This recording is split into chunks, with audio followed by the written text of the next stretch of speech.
The Christmasaurus by Tom Fletcher, Chapter 25, The Candy Cane. William and the Christmasaurus flew higher and higher into the sky. It was the most glorious feeling either of them had ever felt. It was, hands down, head and shoulders, unquestionably, without a doubt, the best, most awesomely cool night of both their lives. By miles.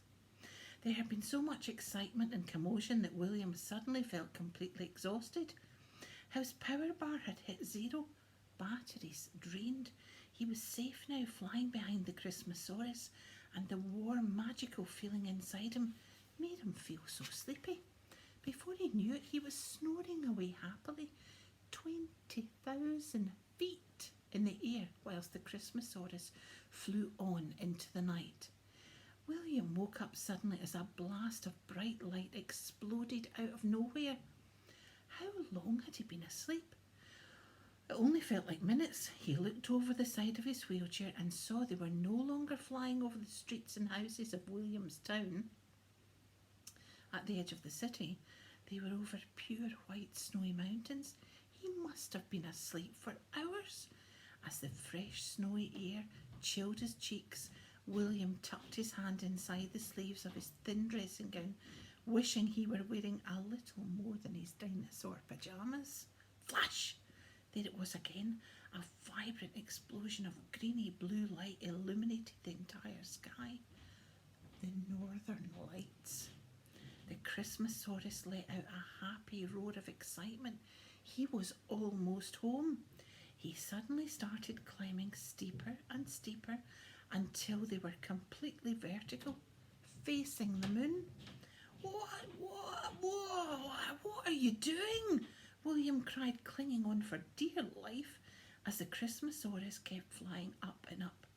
Lucky William had that seatbelt installed in his chair. He quickly tightened the buckle just in time as the Christmasaurus flew an enormous loop-the-loop through the dancing northern lights. As scared as William was, he couldn't help but give in to temptation, and whilst he was upside down, he reached out his hand and dipped it into the wonderful dancing colours in the sky. It didn't feel like anything he'd ever felt before. It wasn't like light. It was like running your hand through warm, melted butter.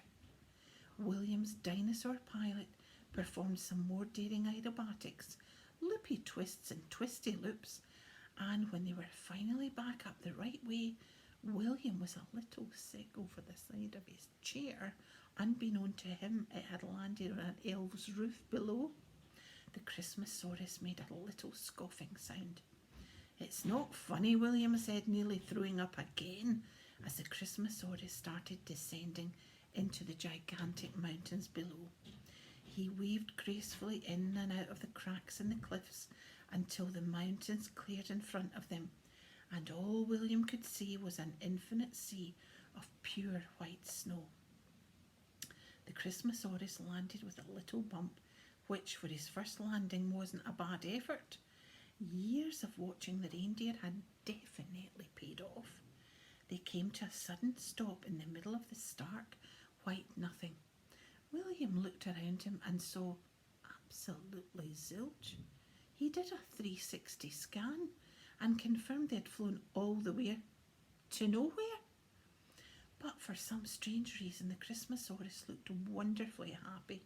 He was jumping up and down, wagging his tail like a puppy, letting out all sorts of strange roars that William hadn't heard before. He certainly didn't seem to be lost. In fact, the Christmasaurus seemed to be exactly where he wanted to be. Excuse me, Christmasaurus, but where are we?" William asked. The dinosaur suddenly stopped. He looked at William as if he'd gone completely balmy. He roared a little chirpy roar, wiggled his head around and gestured for William to open his eyes, as if he were missing something incredibly obvious. "There's nothing here," said William truthfully. He couldn't see anything at all. The Christmasaurus shook his head with utter bewilderment, as though William had said something absolutely potty. As William watched, the dinosaur suddenly seemed to become all flustered and frustrated, and tried to wriggle himself free from the fairy lights that were tangled around his body. William wheeled closer and helped unloop the things he'd been using as reins all night. But just as he pulled the very last loop of lights over the Christmasaurus head, something unthinkable happened. Pop! The Christmasaurus disappeared. Just like that, in the wink of a blink of an eye. One moment he was right there, a few millimetres from William's face. The next he was gone. William looked around. Was this some kind of trick?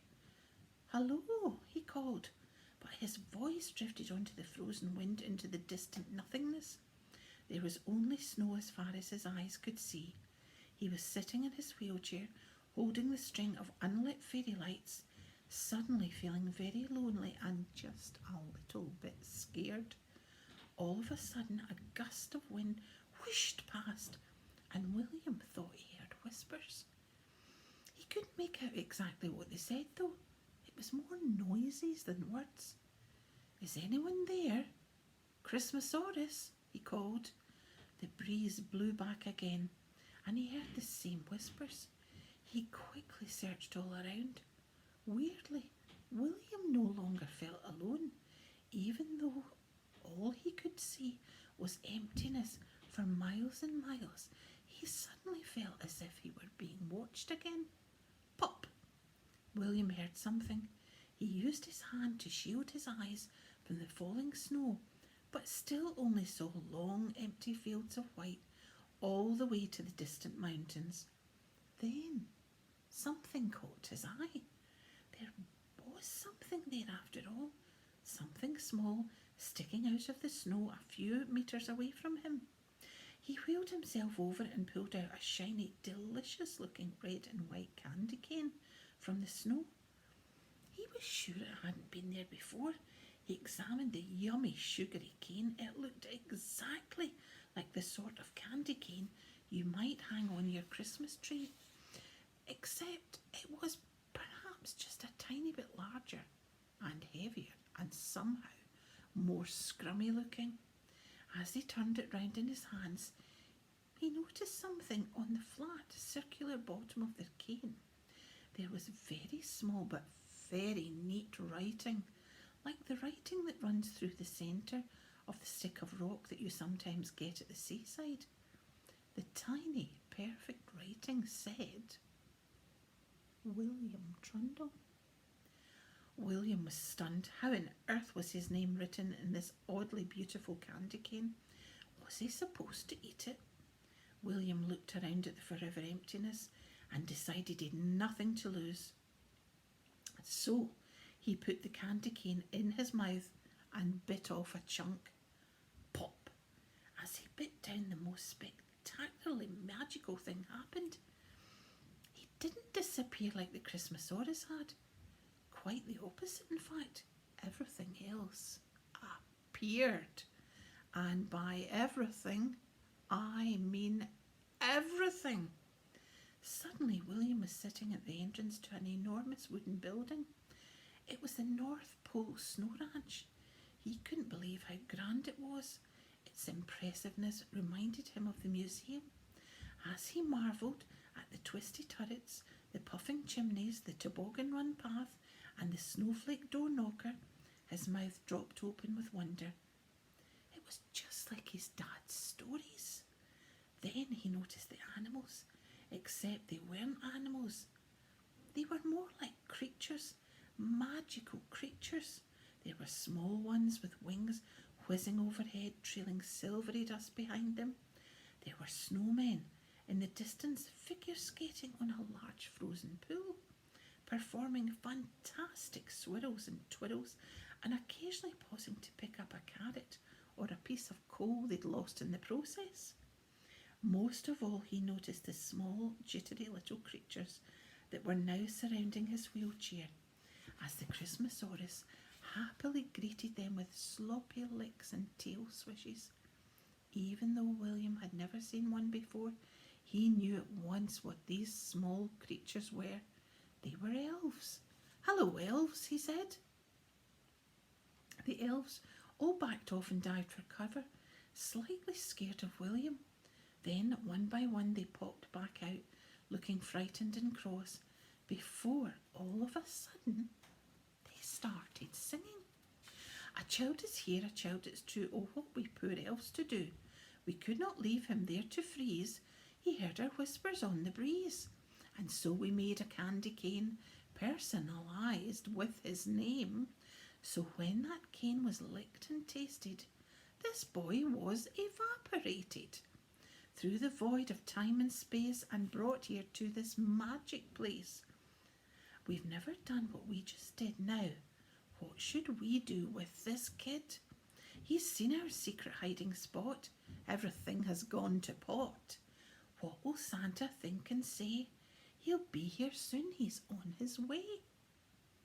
He'll land here in that great red sleigh and say, 'Boy, you must go away.' He'll be just as cross and grumpy as he is fat and round and lumpy. These things we say for you to hear, but if you don't believe your ears, then turn around and move out the way. Santa's back, hip hip hooray!"